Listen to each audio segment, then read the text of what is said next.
भाई मेरा selection MTS या ग्रुप डी या ऐसे 1800 पे ग्रेड के किसी पोस्ट पे हो गया।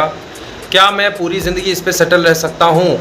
एक वर्ड में आंसर दूंगा, नो, कभी नहीं। ठीक है, कोई भी 1800 पे ग्रेड पे अगर आप हो तो आप उस पर अपनी लाइफ सेटल करने के बारे में कभी मत सोचना। मेरे कई ऐसे जान पहचान के लोग हैं जो इसी ग्रेड पे सोच रहे हैं कि अब शादी वादी करके सेटल हो जाऊंगा और आगे कुछ नहीं करूंगा। भाई मैं बता दूं, हालत बड़ी ख़राब है और यहाँ पे अभी तो आपका गुजारा हो जाएगा, आगे जाकर आपको बहुत बहुत परेशानी आने वाली है। कभी भी आप किसी भी 1800 ग्रेड पे की पोस्ट पे हो, आप उसे ऐसे समझो कि वो आपके मकसद के एक सीढ़ी का एक ये है ना, जिस पे पैर रख के हम लोग ऊपर चढ़ते हैं। बस वही है एक एमटीएस या कोई भी डी ग्रुप का या मतलब 1800 पे ग्रेड का जॉब जो है। ठीक है, आप उसे कभी भी अपनी लाइफ को लेकर सीरियस मत हो जाना कि बस यही करना है। बहुत से लोग हैं जो अभी तैयारी कर रहे हैं कि यार जॉब लेनी है तो इसी में लेनी है और बस उसके बाद ख़त्म करना है, कभी नहीं। ठीक है, क्यों ऐसा मैं कह रहा हूँ वो आप आओगे तो समझ में आ जाओगे, लेकिन तब आप बहुत पछताओगे तब तक के लिए। ठीक है, आप क्या करो फिर? देखिए, मैं आपको सबसे बेस्ट तरीका बताता हूँ। आप हमेशा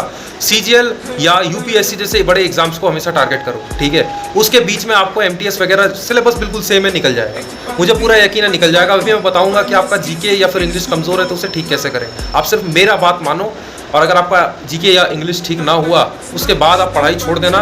ठीक है, या फिर आप मुझे बोलना, मैं पढ़ाना या वीडियो बनाना सब कुछ छोड़ दूंगा। ठीक है, पर्सनली मुझे उससे फ़ायदा हुआ है और वो ट्रिक आपको कोई नहीं बताता। ठीक है, मैं बता रहा हूँ, तो आप इस पर कभी सोचना अभी मत। मैं अपना पर्सनल एक्सपीरियंस से बता रहा हूँ, मत करना। ठीक है, कभी भी 1800 पे ग्रेड के जॉब पे लाइफ सेटल करने के बारे में मत सोचना। अगर आपको लग रहा हो कि मैं ऐसा कह रहा हूँ क्योंकि वर्क प्रेशर बहुत ज़्यादा है, तो ऐसा बिल्कुल भी नहीं। अगर वर्क प्रेशर सबसे कम कहीं पर है तो वो है सीबीआईसी में। फिलहाल मैं सीबीआईसी में हवलदार के पोस्ट पे हूँ। सबसे कम अगर वर्क प्रेशर है तो वो यहीं पे है। तो फिर दिक्कत क्या है यहाँ? ठीक है, देखिए, ऑफकोर्स सैलरी दिक्कत है। The only problem is salary. और थोड़ी बहुत रिस्पेक्ट भी बोल सकते हैं, हालांकि रिस्पेक्ट हमारे ऑफिस में उतना मायने रखता नहीं है, but salary is the main reason जिसके लिए मैं बोल रहा हूँ कि आप मत करना। अभी आपको ये बहुत छोटा लग रहा है रीज़न, बाद में पता चलेगा। तो मेरा ये जीके और इंग्लिश बहुत कमज़ोर है। देखिए, मैं आपको एक चीज़ बताता हूँ। ठीक है, ये मेरा पर्सनल एक्सपीरियंस रहा है और ये चीज़ करते बहुत लोग हैं लेकिन बताता कोई नहीं। वो सब एक ही रटी रटाई चीज़ें बताते हैं कि ये सर का कोर्स ले लो या ये पढ़ लो। ठीक है, करते हैं। एक मैं आपको प्रैक्टिकल चीज़ बताता हूँ करके, आप बताना। ठीक है, आप करो, इस पर टाइम इन्वेस्ट करो, आपको फ़ायदा होगा। देखिए, मैं आपको बता दूँ कि मैं सीजीएल की तैयारी मैंने स्टार्ट किया था। मैंने सीडीएस की तैयारी से स्टार्ट किया था। ठीक है, सीडीएस की तैयारी से मैंने स्टार्ट किया था और कहाँ पे आके अटका मैं? अभी एसएससी में एमटीएस पे हूँ। आगे भी मैं तैयारी कर रहा हूँ। किसकी कर रहा हूँ जानना हो तो बोलना, मैं बता दूंगा किसकी तैयारी कर रहा हूँ। बट मैं सीजीएल की तैयारी नहीं कर रहा। ठीक है, उसका कारण बता दूँ। और यूपीएससी, सीएससी, आईएएस वाईएएस की भी तैयारी में नहीं कर रहा। ठीक है, तो मैं बता रहा था, अगर आपका कोई सब्जेक्ट कमज़ोर है, सबसे पहले मैं जीके की बात करता हूँ, तो आपको समझना चाहिए कि जो जीके है वो उसका बेस क्या है, जो सिलेबस बना है उसका बेस क्या है। एसएससी साफ साफ कहता है कि क्लास 10th तक का जो जीके है वो पूछा जाता है, जो बेसिक जीके टेस्ट किया जाता है वो किया जाता है। ठीक है, मैं बता दूं कि मैं पढ़ाने का काम करता था यहाँ पर ज्वाइन करने से पहले, और मैं आपको बताऊँ जीके में सबसे ज़्यादा इंप्रूवमेंट कब आई? सबसे ज़्यादा इंप्रूवमेंट आया जब मैं 7, 8, 9, 10th के लोगों को मैंने पढ़ाया जीके, और 11, 12th का भी मैंने पढ़ाया। 7, 8, 9, 10, 11, 12 सारे को मैंने जीके पढ़ाया, और पढ़ाने के लिए मुझे खुद एनसीईआरटी पढ़ना पड़ता था। तो अगर मैं आपको सबसे इजी तरीका बताऊं जिससे आप जीके अपना बढ़िया कर सकते हो, 7, 8, 9, 10th इसका जो जीके का बुक है, ठीक है, एक साइंस का होगा और एक जनरल नॉलेज का बुक होगा जिसमें हिस्ट्री ज्योग्राफी है, वो वाला बुक है।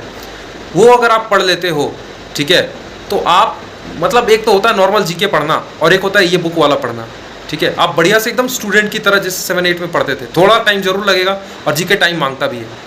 उसके अलावा 11, 12th में क्या पढ़ना वो बताता हूँ मैं। ज्योग्राफी के 2 बुक हैं 11th का, और 12th का ह्यूमन ज्योग्राफी के 2 बुक हैं, है ना। 11th में एक ह्यूमन ज्योग्राफी फिजिकल ज्योग्राफी है और एक इंडियन ज्योग्राफी है, वो 11th वाला, और 12th में 2 ह्यूमन ज्योग्राफी के बुक हैं, वो वाला आपको ख़त्म करना है।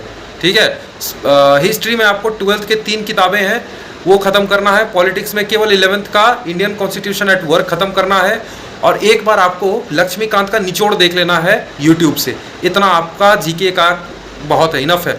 अगर आपको आर्ट एंड कल्चर पढ़ने का मन कर रहा था, 11th क्लास का ही आर्ट एंड कल्चर का आप बुक पढ़ लो, उसी का आप निचोड़ देख लो, सारांश देख लो, बस वही काफ़ी होगा। आप एक रीडिंग मारो, यकीन मानो जीके का इससे बेहतर सॉल्यूशन कोई नहीं है। आप कोई भी किताब कोई भी टीचर के पास पढ़ लो, इतना बढ़िया कोई नहीं देने वाला है। ठीक है, जो इतना बढ़िया एनसीईआरटी ने आपको लिख के दिया हुआ है।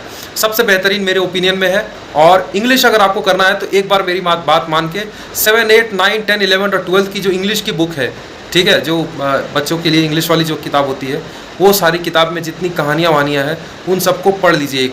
एक बार यूट्यूब से वीडियो देख करके ख़त्म कर लीजिए। वो एक एक वर्ड, एक एक लाइन लिख लीजिए, उसके जितने एक्सरसाइज दिए हैं उन्हें कर लीजिए। और यकीन मानो अगर उसके बाद भी आपका इंग्लिश और जीके बढ़िया ना होना तो बता देना, आप मुझे पूरा यकीन है कि बोलने का मौका नहीं आएगा।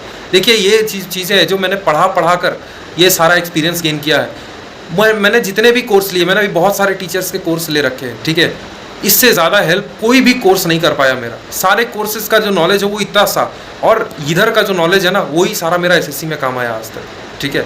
तो इंग्लिश और रीजनिंग के लिए इससे बेहतरीन ऑप्शन कोई नहीं है। आप टाइम इन्वेस्ट अगर करते हो तो आपको इसका ज़रूर रिजल्ट मिलेगा, ठीक है। बहुत से लोग सोचते हैं कि थोड़ा थोड़ा सा पढ़ लूँ और हो जाएगा मेरा, लेकिन नहीं होता है। कारण यही है कि लोग डीप में जाके पढ़ना होता है, और आज के टाइम पे टफ कंपटीशन है। लोग उस कंपटीशन को मजाक में लेते हैं। भाई अगर आप सोचो कि 4000 वैकेंसी है ना, तो आपको ऑल इंडिया में सबसे ज़्यादा ब्रिलियंट और तेज़ लड़कों के 4000 लिस्ट में आना है, ऐसे आप सोचो, ठीक है। ये मत सोचो कि यार 4000 वैकेंसी है, नहीं, ऑल इंडिया में जो 50 लाख 60 लाख फॉर्म्स गिरते हैं उनमें आपको केवल 4000 के अंडर आना है। इतना आपको पढ़ाई करनी है, ठीक है। तो भाई ये रास्ता आसान नहीं है, ठीक है। और अगर आपका सिलेक्शन एमटीएस या 1800 ग्रेड पे के पोस्ट पे हो जाता है तो आपको रुकना नहीं है। एक चीज़ मैं बता दूं, सीजीएल के कुछ पोस्ट है, जैसे कि ईडी में एईओ है, असिस्टेंट एनफोर्समेंट ऑफिसर, या एमईए में आपका हो गया, या एएसओ असिस्टेंट सेक्शन ऑफिसर हो गया, या सब इंस्पेक्टर इनकम टैक्स। अगर ऐसे पोस्ट्स पे आपका सिलेक्शन हो जाता है तो आप पूरी लाइफ सेटल हो सकते हो, बिंदास हो सकते हो, क्योंकि वहाँ पर आपको ज़्यादा कोई प्रॉब्लम नहीं आएगी। लेकिन अगर आपका एक्साइज इंस्पेक्टर में हो गया, टीए में हो गया, या ऐसे कोई पोस्ट में, मैं इससे रिलेटेड एक वीडियो बना दूंगा अगर आप लोग इंटरेस्टेड हो तो, सीजीएल में किस पोस्ट पे आप सेटल हो सकते हो ये, क्योंकि मैंने देखा नहीं यूट्यूब पे आज तक वीडियो बनते हुए इस बारे में कि किस पोस्ट पे आप सेटल हो सकते हो, किस पोस्ट पे नहीं हो सकते हो, ठीक है। और उसके अलावा अगर आप कोई और ऐसा एग्जाम है जिस पे सेटल हुआ जा सकता है, except UPSC CSC exam IAS वाला, उसको छोड़ के अगर कोई एग्जाम है जिस पे सेटल हुआ जा सकता है, सीजीएल के कौन से पोस्ट पे सेटल हो सकते हैं, अगर ये सारी इन्फॉर्मेशन भी जाननी हो तो बताना, मैं इससे रिलेटेड एक वीडियो बना दूंगा, ठीक है।